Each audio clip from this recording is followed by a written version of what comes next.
Welcome back आपका paper 7 के first chapter के दूसरे टॉपिक में, जिसको आज हम कवर कर रहे हैं। तो आपका दूसरा टॉपिक है शिक्षा के उद्देश्य, चरित्र निर्माण, आजीविका के साधन के रूप में शिक्षा, सामाजिक दक्षता, सामाजिक उद्देश्य, सांस्कृतिक विकास और प्रसारण। शिक्षा एक सतत आजीवन चलने वाली प्रक्रिया है। शिक्षा का उद्देश्य शिक्षा की प्रक्रिया को दिशा प्रदान करना है। शिक्षा के विभिन्न उद्देश्य हैं, जैसे सामाजिक उद्देश्य, व्यावसायिक उद्देश्य, सांस्कृतिक उद्देश्य, नैतिक उद्देश्य, आध्यात्मिक उद्देश्य, बौद्धिक उद्देश्य आदि। तो चरित्र निर्माण। चरित्र एक मानसिक गुण है और इसका निर्माण शिक्षा द्वारा बहुत सावधानी से करना चाहिए। टी रेमंड का मानना है, शिक्षा को अपना वास्तविक अर्थ और मूल्य तभी मिलता है जब उसका उद्देश्य चरित्र निर्माण हो। बर्ट्रैंड रसेल इस बात पर जोर देते हैं कि चरित्र का निर्माण शिक्षा का मुख्य उद्देश्य है। 19वीं सदी के महान शिक्षक हर्बर्ट कहते हैं, शिक्षा का संपूर्ण कार्य नैतिकता की अवधारणा का सारांश हो सकता है। एम के गांधी ने कहा, शिक्षा में चरित्र निर्माण ही उद्देश्य है। मैं साहस, शक्ति, सदाचार, महान लक्ष्यों की प्राप्ति के लिए स्वयं को भूलने की क्षमता विकसित करने का प्रयास करूंगा। मुझे यह महसूस करना चाहिए कि यदि हम व्यक्ति के चरित्र का निर्माण करने में सफल हो जाते हैं तो समाज अपना ख्याल खुद रख लेगा। स्वामी विवेकानंद, दयानंद सरस्वती तथा पूर्व के अन्य सभी दार्शनिकों ने शिक्षा के उद्देश्य के रूप में चरित्र के विकास पर बल दिया है। चरित्र में अनिवार्य रूप से सभी सर्वोत्तम और महान गुण शामिल होते हैं, जिन्हें शिक्षा द्वारा बेहतर ढंग से विकसित किया जा सकता है। नैतिकता या नैतिक गुणों में सहिष्णुता, सच्चाई, ईमानदारी, शिष्टाचार, वफादारी, न्याय, ईमानदारी, धीरज, साहस या धैर्य, साथ ही भावना, स्वतंत्रता, आत्मनियंत्रण, अहिंसा, क्षमा, इच्छा शक्ति, दृढ़ विश्वास, संयम आदि शामिल है। इन्हें शिक्षा के एक उपयुक्त कार्यक्रम द्वारा बढ़ावा दिया जाना चाहिए। इसलिए एस राधाकृष्णन कहते हैं, भारत सहित पूरी दुनिया की परेशानियां इस तथ्य के कारण है कि शिक्षा केवल एक बौद्धिक अभ्यास बन गई है, न कि नैतिक और आध्यात्मिक मूल्यों का अधिग्रहण। सामाजिक उद्देश्य। मनुष्य को एक सामाजिक प्राणी माना जाता है। शिक्षा उसे समाज का उत्पादक सदस्य बना सकती है। प्रत्येक व्यक्ति कुछ न कुछ क्षमता लेकर पैदा होता है। यह शिक्षा ही है जो व्यक्ति को उसकी क्षमता को पूरा करने में मदद करती है। समाज को छोटे या बड़े समूह में व्यक्तियों के बीच परस्पर क्रिया का परिणाम माना जाता है। शिक्षा समाज के शांतिपूर्ण अस्तित्व को सुनिश्चित करती है। शिक्षा के द्वारा छात्रों को न्याय, निष्पक्ष खेल, स्वस्थ प्रतिस्पर्धा और सद्भाव आदि जैसे सामाजिक मूल्यों के महत्व का एहसास होता है। शिक्षा व्यक्ति को समुदाय और राष्ट्र के प्रति जवाबदेह बनाती है। सामाजिक उद्देश्यों के साथ शिक्षा समाज को विकास की दिशा देती है। यह माना जाता है कि अच्छा नागरिक राष्ट्र के लिए एक संपत्ति है। राष्ट्र का विकास नागरिकों की प्रकृति पर निर्भर करता है और एक अच्छा नागरिक बनने के लिए कुछ गुण आवश्यक तत्व हैं।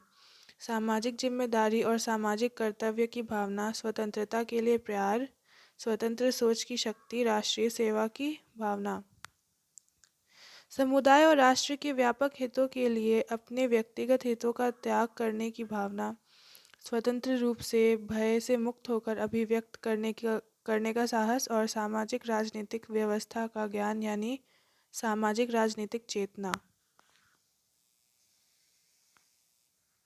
इसलिए शिक्षा की योजनाबद्ध और संगठित प्रणाली के माध्यम से बच्चों और व्यक्तियों के मन में इन मूल्यों को बढ़ावा दिया जाना चाहिए। सरकार की प्रणाली पर ग्रंथ द रिपब्लिक के लेखक प्लेटो लिखते हैं, नागरिकता के लिए शिक्षा ही एकमात्र ऐसी शिक्षा है जो इस नाम के योग्य है। अन्य प्रकार का प्रशिक्षण जिसका उद्देश्य धन या शारीरिक शक्ति प्राप्त करना या बुद्धि और न्याय के अलावा केवल चतुराई प्राप्त करना है, नीच और असभ्य है और बिल्कुल भी शिक्षा कहलाने लायक नहीं है। व्यावसायिक उद्देश्य। शिक्षा की प्रक्रिया व्यक्ति को अपनी आजीविका के लिए सक्षम बनाती है, जिससे वह समाज में उपयोगी और उत्पादक जीवन जी सके। व्यक्ति श्रम की गरिमा का सम्मान करता है। यह लक्ष्य उसे आत्मनिर्भर और पर्याप्त बनाता है और शिक्षा और व्यवसाय के बीच के अंतर को भरता है। व्यावसायिक उद्देश्य का उपयोगितावादी आयाम भी है।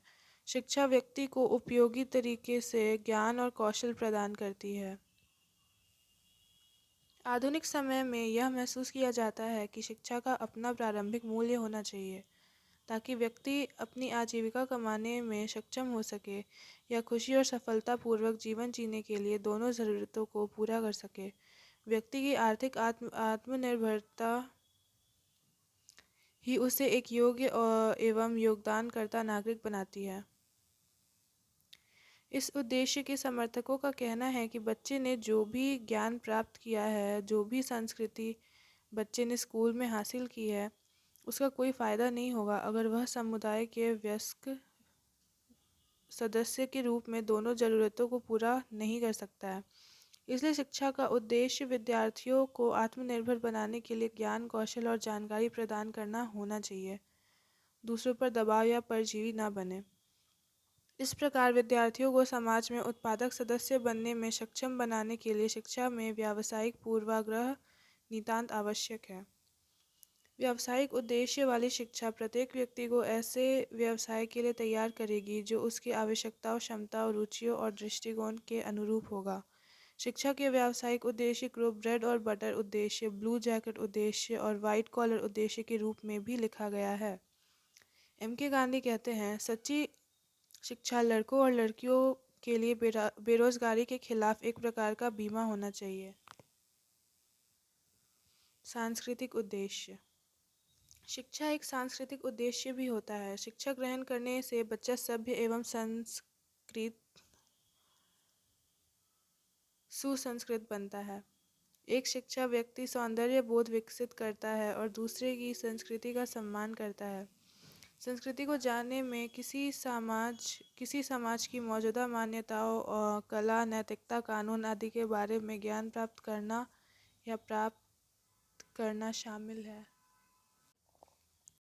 संस्कृति को एक जटिल समग्रता के रूप में परिभाषित किया गया है, जिसमें ज्ञान, विश्वास, कला, नैतिकता, कानून, रीति रिवाज, परंपरा, लोक तरीके, धर्म, साहित्य और समाज के सदस्य के रूप में मनुष्य द्वारा अर्जित की गई कोई भी अन्य क्षमताएं और आदतें शामिल हैं। M.K. गांधी जी साहित्यिक पहलू से अधिक इस सांस्कृतिक पहलू को महत्व देते हैं, जब उन्होंने कहा, संस्कृति नींव है, प्राथमिक चीज़ है। यह आपके आचरण और व्यक्तिगत व्यवहार, आप कैसे बैठते हैं, कैसे चलते हैं, आप कैसे कपड़े पहनते हैं आदि के सबसे छोटे विवरण में दिखना चाहिए। आंतरिक संस्कृति आपके भाषण में प्रतिबिंबित होनी चाहिए। जिस तरह से आप आगंतुकों और मेहमानों के साथ व्यवहार करते हैं, दूसरों के प्रति और अपने शिक्षकों और बड़ों के प्रति है। संस्कृति में अंतर संबंधित ज्ञान, कौशल, मूल्य और लक्ष्यों की विशाल श्रृंखला शामिल है।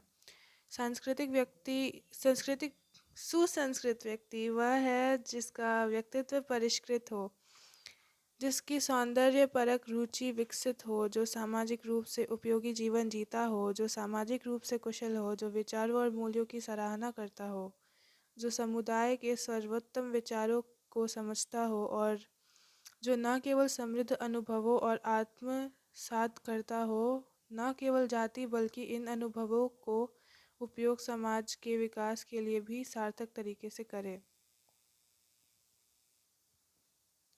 किसी व्यक्ति के व्यक्तित्व के शारीरिक, बौद्धिक, नैतिक और सौंदर्य संबंधी भागों के परिष्कार के लिए संस्कृति आवश्यक है। संस्कृति व्यक्ति के दृष्टिकोण का विस्तार करती है, उसकी रुचि को तीव्र करती है और व्यक्ति के स्वीकार्य व्यवहार को बढ़ावा देती है। आध्यात्मिक उद्देश्य। व्यक्ति में आध्यात्मिकता को बढ़ावा देने के लिए शिक्षा आवश्यक है। वह स्वयं को स्वार्थ से ऊपर उठाकर दूसरों के कल्याण के लिए कार्य करता है, जिससे आत्म साक्षात्कार की स्थिति कहा जाता है। वह न केवल सही या गलत का उपदेश देते हैं, बल्कि उसे अपने जीवन में अपनाते भी हैं। आदर्शवादी दार्शनिकों का तर्क है कि शिक्षा का मुख्य उद्देश्य व्यक्ति के आध्यात्मिक पक्ष को विकसित करना है। शिक्षा का एकमात्र उद्देश्य व्यक्ति की आध्यात्मिक क्षमताओं को अधिकतम विकास होना चाहिए। बदले में यह विकास मानव आत्मा और दिमाग को वास्तविक ताकत देता है। व्यक्ति के आध्यात्मिक पक्ष के लिए शिक्षा के महत्व के संबंध में डॉक्टर एस राधाकृष्णन कहते हैं, शिक्षा का उद्देश्य न तो राष्ट्रीय दक्षता और न ही विश्व एकजुटता, बल्कि व्यक्ति को यह महसूस कराना है कि उसके भीतर बुद्धि से भी अधिक गहरी कोई चीज़ है। यदि आप चाहे तो इसे आत्मा कह सकते हैं। श्री अरबिंदो का विचार है, शिक्षा का मुख्य उद्देश्य बढ़ती आत्मा को अपने अंदर से वह सब निकालने में मदद करता है जो सर्वोत्तम है और जो एक महान उद्देश्य के लिए परिपूर्ण बनना चाहिए। इस प्रकार शिक्षा का केंद्रीय उद्देश्य पुरुष के आध्यात्मिकता का विकास होना चाहिए। मानवता को नफरत, स्वार्थ, भ्रष्टाचार, आक्रामकता, हिंसा, अराजकता, अव्यवस्था, संकीर्णता, द्वेष के दलदल में डूबने से बचाने के लिए शिक्षा के कार्यक्रम द्वारा व्यक्तियों के मन में आध्यात्मिक मूल्यों का समावेश करना समय की मांग है। आत्मा, तनाव, भय, संघर्ष, क्रूरता, संदेह, विनाश और आपदा। राष्ट्र के प्राचीन गौरव और गौरव को शिक्षा द्वारा बच्चों में आध्यात्मिक मूल्यों या सच्चाइयों को विकसित करके और उन्हें अपने दैनिक जीवन में अभ्यास करने के लिए प्रेरित करके वापस लाया जा सकता है, क्योंकि कहा जाता है कि खीर का स्वाद उसे खाने में ही होता है। संक्षेप में, आध्यात्मिक शिक्षा व्यक्तियों के मन में आध्यात्मिक विश्वास पैदा करके दुनिया में खुशी, व्यवस्था और संतुष्टि लाएगी। शिक्षा का सर्वांगीण विकास उद्देश्य, इसे शिक्षा के सामंजस्यपूर्ण विकास उद्देश्य के रूप में भी जाना जाता है। यह मानव व्यक्तित्व के शारीरिक, बौद्धिक, भावनात्मक, आध्यात्मिक, नैतिक और सौंदर्य संबंधी पक्षों के सामंजस्यपूर्ण विकास को संदर्भित करता है। मानव स्वभाव के सभी पहलुओं के इस सामंजस्यपूर्ण विकास से ही वह जीवन में अपनी भूमिका अच्छी तरह निभा सकेगा और मानव जीवन के सभी क्षेत्रों में सफलता प्राप्त कर सकेगा। इस उद्देश्य की वकालत सबसे पहले रूसो ने की थी, जिन्होंने शिक्षा को एक आनंददायक, तर्कसंगत, सामंजस्यपूर्ण रूप से संतुलित, उपयोगी और इसलिए प्राकृतिक जीवन में विकास की प्रक्रिया कहा था। इस उद्देश्य के अन्य महत्वपूर्ण समर्थक पेस्टोलॉजी, रोस और एमके हैं। गांधी पेस्टोलॉजी का मानना है, शिक्षा मनुष्य की जन्मजात शक्तियों का प्राकृतिक, सामंजस्यपूर्ण और प्रगतिशील विकास है। सामंजस्यपूर्ण विकास से उनका तात्पर्य 3H, सिर, हृदय और हाथ की शिक्षा से है। रॉस का मानना है, सामंजस्यपूर्ण विकास का अर्थ है बच्चे का बौद्धिक, धार्मिक, नैतिक और सौंदर्यपूर्ण विकास। शिक्षा का संपूर्ण जीवन उद्देश्य, 19वीं सदी के प्रख्यात प्रकृतिवादी दार्शनिक, शिक्षाविद और जीव विज्ञानी हर्बर्ट स्पेंसर ने शिक्षा के संपूर्ण जीवन उद्देश्य को प्रतिपादित किया।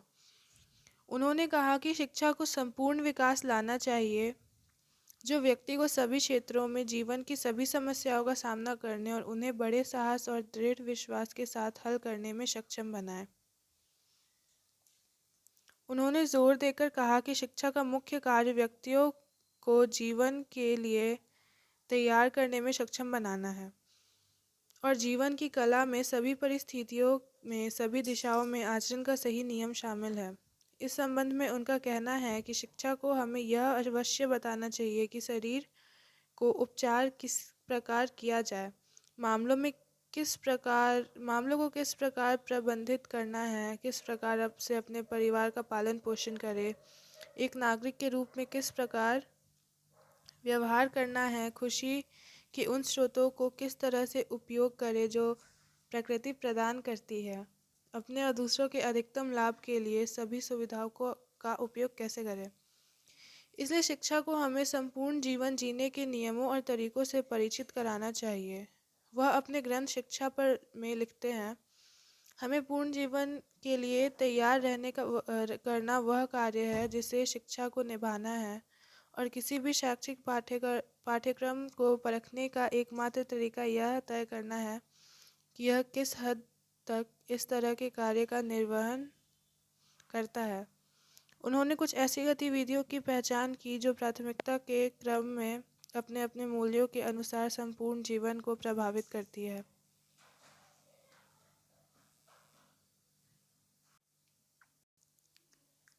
सीधे तौर पर आत्म संरक्षण पहला है, सीधे तौर पर आत्म संरक्षण के से संबंधित गतिविधियां शरीर विज्ञान, स्वच्छता, भौतिकी और रसायन विज्ञान जैसे वे विषय हैं जो आत्म संरक्षण में मदद करते हैं। स्व संरक्षण से संबंधित गतिविधियों में अप्रत्यक्ष रूप से गणित, जीव विज्ञान, समाजशास्त्र और भौतिकी जैसे विषय शामिल हैं। दूसरा, संतान के पालन पोषण और जन्म से संबंधित गतिविधियां शरीर विज्ञान, घरेलू विज्ञान और मनोविज्ञान जैसे विषय हैं जो बच्चे की वृद्धि और विकास के सिद्धांतों को समझने में मदद करते हैं। तीसरा, सामाजिक और राजनीतिक कर्तव्यों से संबंधित गतिविधियों में इतिहास, राजनीति विज्ञान और अर्थशास्त्र जैसे विषय शामिल हैं जो व्यक्तियों को सामाजिक राजनीतिक कर्तव्यों को निभाने में मदद करते हैं ताकि व्यक्ति ठीक से रह सके। चौथा, खाली समय के लाभप्रद उपयोग से संबंधित गतिविधियों में कला, संगीत, कविता, चित्रकला, साहित्य, नाटक आदि जैसे विषय शामिल हैं जो खाली समय की ज़रूरतों को पूरा करके अंत तक सेवा प्रदान करते हैं।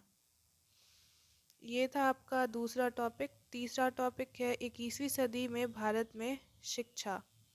तो इसको हम तीसरे वीडियो में कवर करेंगे, तो उसके लिए बने रहें, लाइक एंड सब्सक्राइब करें इस वीडियो को ताकि हम आपको और नोट्स प्रोवाइड करते रहें।